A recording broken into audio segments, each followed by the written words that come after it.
Hello everyone, मैं अनीता ठाकुर और आज हम लोग class 12th political science book A का चैप्टर 3 जो है उसको स्टार्ट करने वाले हैं, जिसका नाम है the US hegemony in world politics. ठीक है, तो हम लोग इस चैप्टर में बात करेंगे कि यूएस जो है वो उसने किस तरह से पूरे वर्ल्ड में डोमिनेट करना शुरू कर दिया, किस तरह से पूरे वर्ल्ड का जो पॉलिटिकल सिस्टम है उसको एक शेप प्रोवाइड करी, और जितने भी इंस्टीट्यूशंस हैं उनमें यूएसए किस तरह से डोमिनेशन में आ गया। ठीक है, सो फर्स्ट ऑफ ऑल आप लोगों को एक चीज़ के बारे में पता होना चाहिए, वो है हेजेमनी।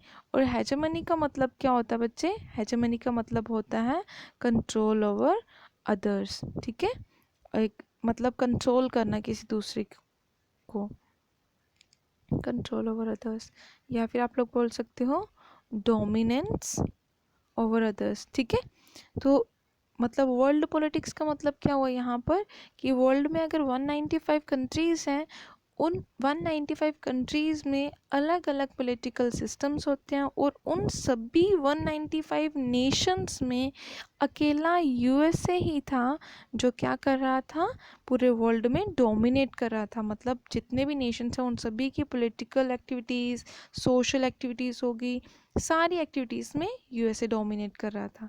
ठीक है, तो ये जो स्टोरी है वो स्टार्ट होती है, ये जो चैप्टर है वो स्टार्ट होता है 3 चिल्ड्रन से, जिनका नाम था आयशा, जाबू और एंजी। ठीक है, अब आप लोगों को ये पूरा तो मैं इतना मतलब बहुत अगर डीपली जाऊंगी तो बीच की बात कुछ पता नहीं चलनी है आप लोगों को, तो सिंपल अगर लैंग्वेज में बताऊं आप लोगों को, तो यहाँ पर इन तीनों बच्चों के नाम जो हैं वो 3 नेशन से बिलोंग करते हैं। सो दैट्स वाई इन तीनों बच्चों की स्टोरी जो है यहाँ पर इंसर्ट करी गई है। ओके, तो आप लोगों को इस स्टोरी का कोई है नहीं है वैसे मेन मोटिव समझने का, तो आप लोगों को ऐसे ही शॉर्टकट में बता देती हूँ। आयशा कहाँ रहती है? बगदाद में रहती है, और बगदाद क्या है? इराक की कैपिटल है। क्या है? Capital of Iraq. ये याद रखना। किसकी बात करें हम लोग? आयशा की बात कर रहे हैं, और आयशा कहाँ रहती है? बगदाद में रहती है, और बगदाद क्या है? इराक की कैपिटल है। क्लियर हो गया ये? अब दूसरा कौन है? जाबू। जाबू जो है वो कहाँ रहता है जी? जाबू रहता है दुर्बन सिटी में। कहाँ रहता है जाबू? दुर्बन सिटी में। अब ये जो दुर्बन सिटी है वो कहाँ पर है? South Africa.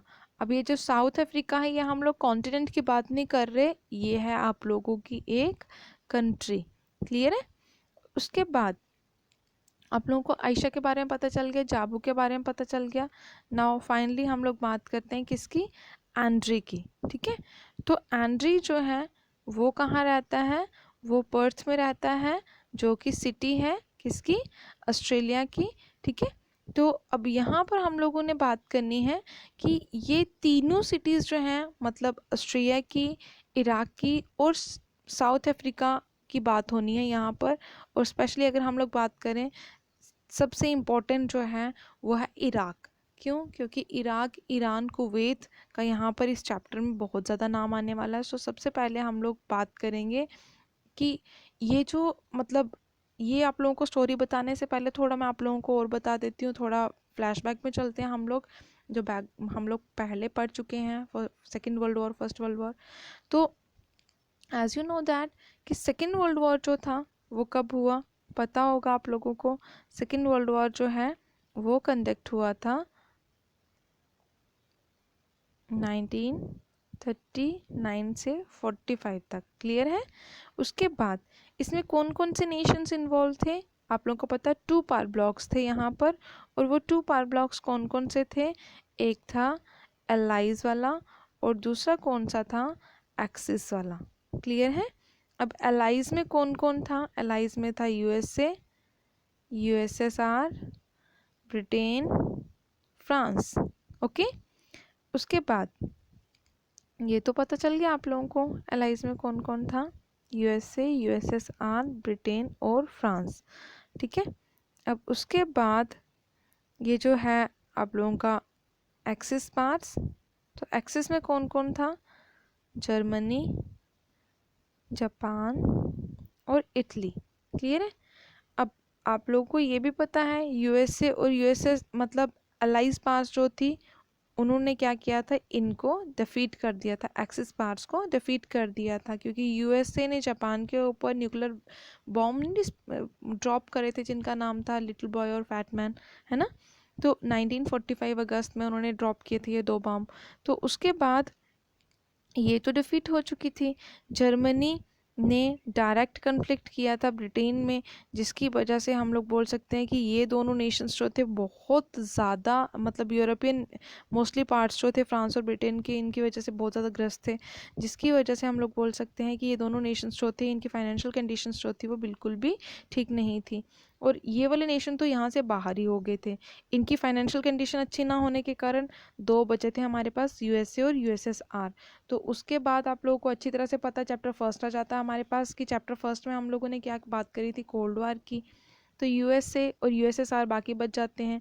तो यूएसए हेजमनी जो थी वो स्टार्ट हो गई थी जी 1945 के बाद, जब उन्होंने जापान के ऊपर न्यूक्लियर बॉम्ब्स जो थे वो ड्रॉप करे थे। लेकिन ये फुल फ्लेज हेजमनी जो थी वो स्टार्ट नहीं होती, मतलब फुल फ्लेज डोमिनेंस जो था यूएसए का वो स्टार्ट नहीं हुआ था, और वो स्टार्ट हुआ था 1991 में, ठीक है, जब यूएसएसआर क्या हुआ था, डिसइंटीग्रेट हुआ था।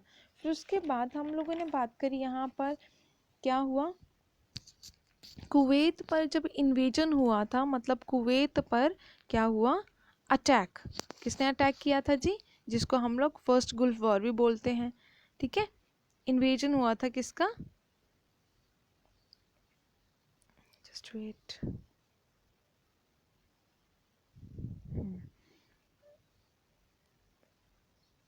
ये देखिए ये कुछ पिक्चर्स हैं जिसमें आप लोगों को, ये एक पिक्चर है जिसमें आप लोगों को क्लियर हो जाएगा किस तरह से डिस्ट्रक्शन करी गई थी।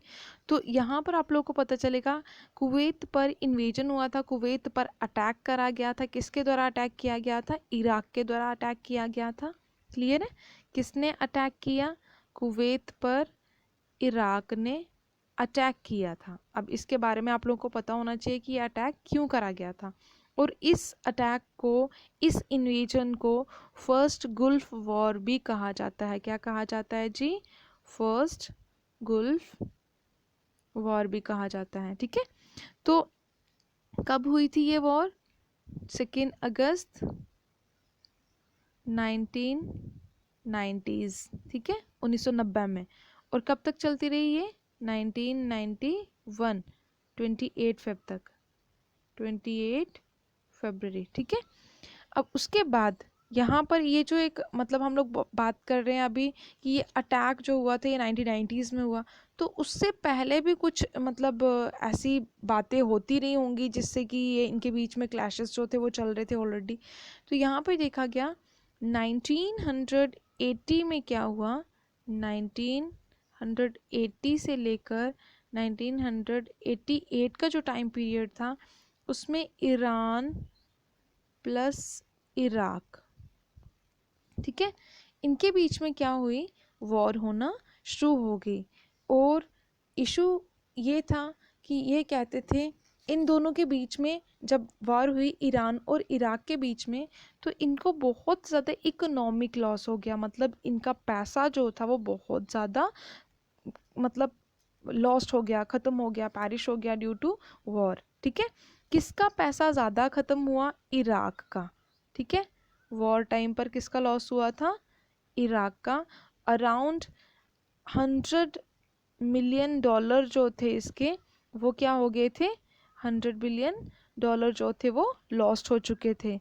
अब ये जो इराक था उस टाइम पर इराक के क्या नाम था उनका, इराक के जो चेयरपर्सन थे, जो प्रेसिडेंट थे वो कौन थे, सद्दाम हुसैन। क्या नाम था उनका, सद्दाम हुसैन, ठीक है।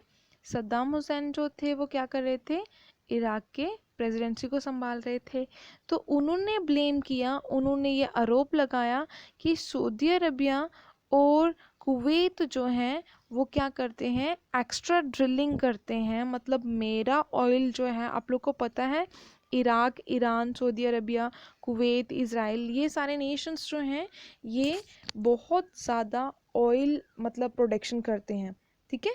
तो अब यहाँ पे क्या बताया गया, ये जो इराक वॉर हो रही थी ईरान और इराक के बीच में, वहाँ पर बहुत ज़्यादा इकोनॉमिक लॉस हो गया। तो ये जो सद्दाम हुसैन थे उन्होंने कहा कि ये जो इकोनॉमिक लॉस हुआ है ये किसकी वजह से हुआ है, ये हुआ है कुवैत की वजह से और सऊदी अरबिया की वजह से, क्योंकि सऊदी अरबिया और कुवैत जो है वो इराक के बॉर्डर पर हैं और ये मेरे बॉर्डर से क्या कर रहे हैं, ऑयल निकाल के ले जाते हैं, एक्स्ट्रा ड्रिलिंग कर रहे हैं ये ऑयल की। तो उन्होंने कुवैत के ऊपर, कुवैत जबकि मतलब एक बहुत ही कम पार्ट है उसके पास, तो उसने क्या किया।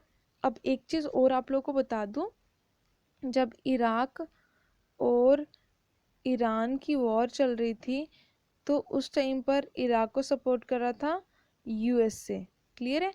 और ईरान को कौन सपोर्ट कर रहा था, ऑब्वियसली यूएसएसआर ही होगा, है ना। तो इनको सपोर्ट भी मिल रही थी। तो अब यहाँ पर क्या हुआ, जब कुवैत के ऊपर इराक ने ब्लेम किया कि हाँ आपने ड्रिलिंग करी है तो आप मुझे क्या कीजिए, आपने जितना मेरा ऑयल लिया है उसके बदले में आप मुझे पे कीजिए।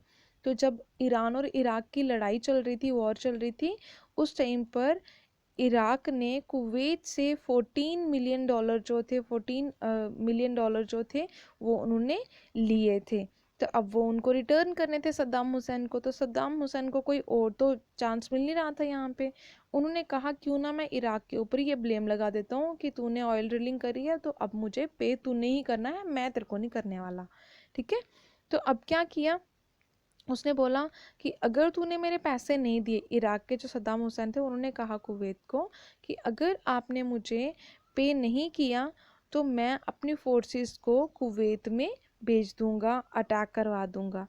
जिसकी वजह से जो कुवैत था उन्होंने कहा चलो ठीक है हम ही पे कर देते हैं इसको।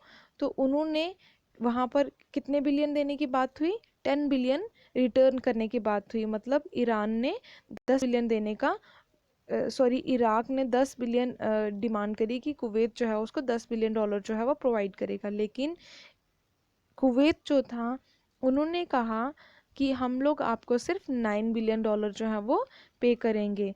तो इराक ने क्या किया, अपनी फोर्सेस को कुवैत में भेज दिया। जब उनको कुवैत में भेज दिया तो यहाँ पर ये आप लोग पिक्चर देख के ये मतलब क्लियर है, हो गया होगा आप लोगों को कि वो उस टाइम पर जब अटैक हुआ था, अटैक कब हुआ था कुवैत पर, 2 अगस्त में 1990s में, क्लियर है। तो उस टाइम पर इराक की जो आर्मी थी ना बच्चे, वो सब इंडिया के 4th लार्जेस्ट आर्मी कहा जाता था। मतलब इंडिया की सबसे, सॉरी इंडिया बोल रही हूँ, वर्ल्ड की 4th लार्जेस्ट आर्मी कहा जाता था उस टाइम पर इसको। तो उन्होंने मतलब 2 दिन के अंदर अंदर ही पूरा कुवैत जो था उसको साफ कर दिया, मतलब पूरा कुवैत उन्होंने ख़त्म कर दिया। तो उसके बाद जितनी भी कुवैत की पॉपुलेशन थी ना, वो कहाँ पे जाना शुरू कर दिया उन्होंने, उन्होंने सऊदी अरबिया में वो चले गए बॉर्डर क्रॉस करके। क्योंकि कुवैत का, सऊदी अरबिया और इराक का, इराक सबसे ऊपर आता है और उसी के साइड पे कौन सा आता है, ईरान। और ईरान और इराक के बीच में छोटा सा पार्ट आता है, नीचे की तरफ आता है ये कुवैत, और कुवैत से नीचे की तरफ जो है वो क्या आता है, सऊदी अरबिया, ठीक है। और सऊदी अरबिया और इराक के बीच में आता है कुवैत। तो कुवैत की जितनी पॉपुलेशन थी वो रिफ्यूजी बन के सऊदी अरबिया में आ गए।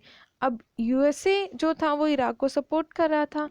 तो सऊदी अरबिया बोलता है कि अब मुझे किसके पास जाना होगा, यूएसए के पास जाना होगा, मैं उससे हेल्प ले लूँ, क्योंकि हर किसी की हेल्प तो करता ही है ना वो, चाहे जहाँ मर्जी वॉर हो रही हो तो उसको प्रॉफिट अर्न करना होता है। तो अब क्या किया, ये जो क्या बोलते हैं उनको, सऊदी अरबिया के जो प्रेसिडेंट थे उन्होंने क्या किया, उन्होंने कहा कि हम लोग निगोशिएशन करेंगे, ये जो इराक की प्रॉब्लम है कि आप अपनी आर्मी को यहाँ से हटा दो, कुवैत का जो भी मतलब ये क्लैश चल रहा है आप दोनों के बीच में उसको सॉर्ट आउट कर दो, अपनी फोर्सेस को बुला लो वापस, नहीं तो हम यहाँ से क्या करेंगे, यूएसए की हेल्प से हम नाटो फोर्सेस को यहाँ पर भेज देंगे, कहाँ पर, इराक में भेज देंगे। तो उन्होंने कौन सा ऑपरेशन स्टार्ट कर दिया, यूएसए ने वार्न किया किसको, इराक को, लेकिन इराक नहीं माना। तो यूएसए ने क्या किया, नाटो फोर्सेस को मूव कर दिया कहाँ पर, इराक में। तो उस ऑपरेशन को नाम दिया गया ऑपरेशन डेजर्ट शील्ड। क्या नाम दिया गया? ऑपरेशन डेजर्ट शील्ड नाम दिया गया उसे। ये आप लोगों के एनसीईआरटी की बुक में नहीं है, ये एक्स्ट्रा नॉलेज है, इसलिए बता रही हूँ आप लोगों को, ताकि आप लोगों को प्रॉपरली ये चैप्टर जो है वो समझ में आ जाए। ओके, तो अब यहाँ पे क्या बताया गया, तो ये जो ऑपरेशन डेजर्ट शील्ड था वो कब हुआ? 1990s में हुआ। एक चीज़ ध्यान रखना, डेजर्ट शील्ड है यहाँ पर, डेजर्ट स्टॉर्म ऑलरेडी आपकी बुक में दिया गया, उसके बारे में हम लोग बाद में बात करेंगे, ठीक है। तो अब यहाँ पे क्या बताया गया, डेजर्ट शील्ड जो था, ये ऑपरेशन जो यूएस मतलब प्रेसिडेंसी के द्वारा चलाया गया था, उसमें 4 लाख सोल्जर्स जो थे वो भेजे गए कहाँ पर? कुवैत में, ताकि वहाँ से इराक फोर्सेस को बाहर निकाला जा सके। एयरक्राफ्ट भी भेजे गए, शिप्स भी भेजे गए, जिससे कि उन्होंने क्या किया, सऊदी अरेबिया के बॉर्डर्स को सेफगार्ड किया और कुवैत को मतलब कुवैत को और सऊदी अरेबिया के बॉर्डर्स को सेव करा उन्होंने। और यूनाइटेड नेशन ऑर्गेनाइजेशन जो थी, उन्होंने ये प्रोक्लेम किया, उन्होंने ये बताया कि जितनी भी इकोनॉमिक सेक्शंस लगाई गई हैं, सॉरी, उन्होंने क्या कर दिया, इराक के ऊपर इकोनॉमिक सेक्शंस लगा दी। इकोनॉमिक सेक्शंस का मतलब क्या होता है बच्चे? आर्थिक प्रतिबंध लगा दिया कि अब उनको कोई भी फाइनेंशियल हेल्प जो है वो किसी से नहीं मिलेगी। और इराक के जो सद्दाम हुसैन थे, उन्होंने क्या किया, एक विश लिस्ट जो थी वो रेडी की। अब ये जो विश लिस्ट थी, मतलब उन्होंने कुछ डिमांड्स जो थी वो डिमांड करना शुरू कर दिया। अब ये जो इराक के सद्दाम हुसैन थे, उन्होंने कहा कि अगर आप लोग इज़राइल से अपनी आर्मी को हटाओगे, पैलेस्टाइन की जो आर्मी है उसको हटाओगे, तभी मैं इराक की आर्मी जो है वो कुवैत से हटाऊंगा। ये डिमांड थी किसकी? सद्दाम हुसैन की। अब यूनाइटेड नेशन ऑर्गेनाइजेशन ने उसको टाइम दिया, तो अपनी आर्मी हटा ले, नहीं तो हम लोग 17 जैन 1991 में, जो दूसरा आपके एनसीईआरटी की बुक में दिया गया है, उस मतलब ऑपरेशन को स्टार्ट कर दें। ये कब का है? 17 जैन 1991 में। कौन सा था? ऑपरेशन डेजर्ट स्टॉर्म, ठीक है, अब ये याद रखना। और ये कब तक चला? 28 फेब 1991 तक चला। और कहाँ जाता है ये? 17 जैन को ये स्टार्ट हुआ था डेजर्ट स्टॉर्म, तो 18 में ये फिनिश हो गया था, क्योंकि उस टाइम पर यूएसए के पास जो थे, मतलब बहुत ज़्यादा स्मार्ट बॉम्ब्स थे, उनके वेपन्स जो थे वो बहुत ज़्यादा मॉडिफाइड थे, या फिर हम लोग बोल सकते हैं बहुत ज़्यादा एडवांस थे, जो बाकी वाले किसी भी नेशन के पास नहीं थे।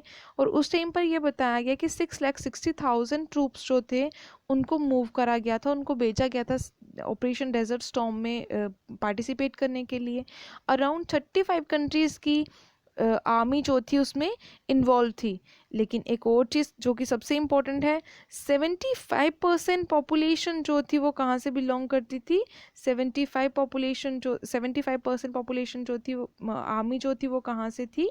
ये आ गया आप लोगों का कंटेंट जो अभी मैं पढ़ा रही हूँ आप लोगों को।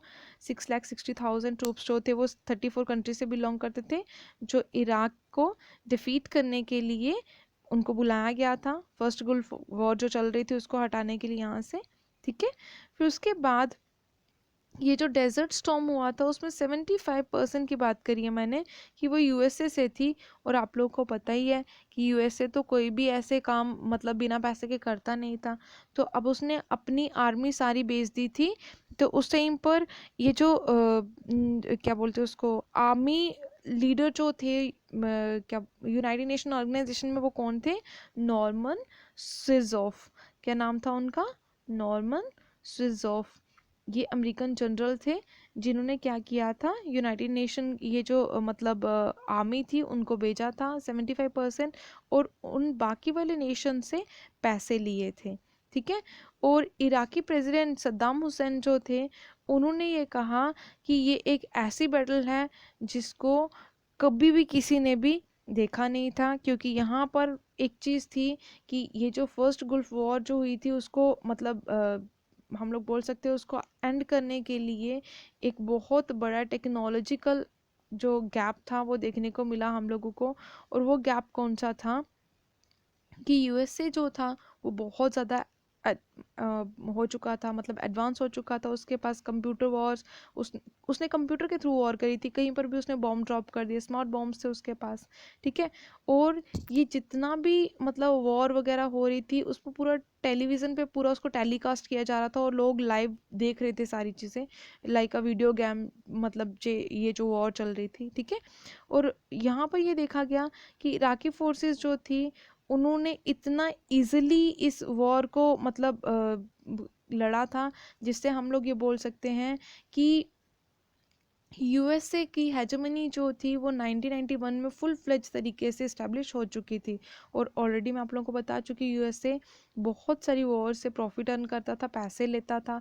और बहुत सारी ऐसे हम लोग के पास रिपोर्ट्स भी आई कि लाइक जर्मनी हो गया, जापान, सऊदी अरबिया जो था, उन्होंने वॉर टाइम पर यूएसए की हेल्प इसीलिए ली थी कि वो फाइनेंशियल सपोर्ट जो है वो यूएसए को करेगा और यूएसए उनको आर्मी प्रोवाइड करेगा। आई होप आप लोग को समझ में आया होगा। नेक्स्ट टॉपिक जो है वो द क्लिंटन्स इरा हम लोग पढ़ेंगे। Thank for listening and may God bless you all.